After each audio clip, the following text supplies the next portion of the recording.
আছে বাবার মধ্যে বলতো? কি আছে? এটার মধ্যে আছে হেডফোন। এই হেডফোন কি বে? এটা হেডফোন নাই, আমার বাবু একটা জিনিস আছে। কোনটা? বাবু অনেকদিন থেকে বলছিল, বাবুর জন্য কিনে নিয়ে এসছি। দেখো মুখে মুখে দেখো।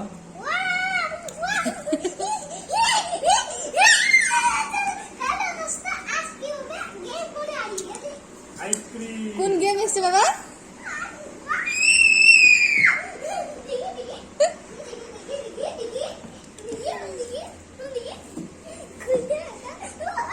চুমু দাও, চুমু দাও, মামাকে দিয়ে দাও।